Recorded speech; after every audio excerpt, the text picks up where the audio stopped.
যত দোষ নন্দ ঘোষ। পরিকল্পিতভাবে খুন করে রেলের ঘাড়ে দোষ চাপিয়ে দুষ্কৃতীদের প্রমাণ মুছে ফেলার চেষ্টায় জল ঢেলে দিল খোদ রেল চালক নিজেই। ঘটনা বিলোনিয়া থানাধীন রতনপুর এলাকায়। রেলে কাটা পড়ে মৃত্যু, আত্মহত্যা কিংবা অপ্রত্যাশিত দুর্ঘটনাগুলি এখন নিত্যদিনের গল্প, কিন্তু এই ঘটনাগুলিকে হাতিয়ার বানিয়ে নতুন গল্প বানানোর চেষ্টা করছে হত্যাকারীরা।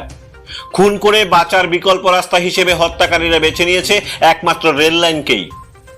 কোনো এক অজ্ঞাত ব্যক্তিকে হত্যা করে পরিকল্পিতভাবে মরদেহকে শুইয়ে দেওয়া হয়েছে বিলোনিয়া সাবরুম রেল সড়কের মাঝে রতনপুর রেল টানেলের মুখের রেল লাইনের উপর। সোমবার সকালে আগরতলা থেকে সাবরুমগামী রেলটি রতনপুর রেল টানেলের সামনে পৌঁছতেই রেল চালক রেল লাইনের উপর সাজানো মরদেহ দেখতে পেয়ে তৎক্ষণাৎ রেলটি দাঁড় করানোর সিদ্ধান্ত নেন তিনি।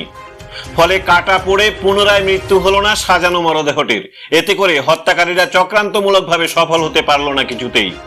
সাথে সাথে খবর দেওয়া হয় বিলোনিয়া থানার পুলিশকে। ঘটনাস্থলে ছুটে যায় বিশাল পুলিশ বাহিনী। অপ্রত্যাশিত এই ঘটনার জন্য প্রায় 1.5 ঘন্টার উপর অপেক্ষার পর পুনরায় রেল সাবরুমের উদ্দেশ্যে রওনা হয়। যদিও মরদেহ দেখে স্থানীয় প্রত্যক্ষদর্শীরা কেউই চিনতে পারেনি তখনও।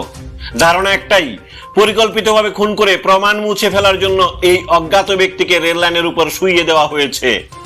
এখন সবাই তাকিয়ে আছে পুলিশ কতটা এই হত্যাকাণ্ডের জাল গুটিয়ে আনতে পারবে। এর মধ্যে পুলিশের ডগ স্কোয়াড টিম ও ফরেনসিক টিমও ঘটনাস্থলে আসে। বিভিন্ন জায়গায় ডগ স্কোয়াড টিম চিরুনি তল্লাশি চালায়।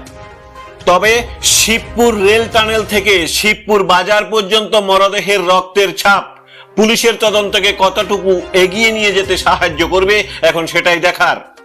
বিলোনিয়া মহকুমা পুলিশ আধিকারিক অভিজিৎ দাস মৃতদেহ শনাক্তকরণের পাশাপাশি তদন্তের কাজও জোর কদমে চলছে বলে অভিমত ব্যক্ত করেন। সাফ কথা বলতে গিয়ে জনমনে একটি প্রশ্ন উকি দিচ্ছে বারবার, তাহলে নির্জন স্থানে রেল লাইনের উপর রেলে কাটা পড়ার কিছু কিছু ঘটনা সত্যি কি প্রকৃত নাকি পরিকল্পিত?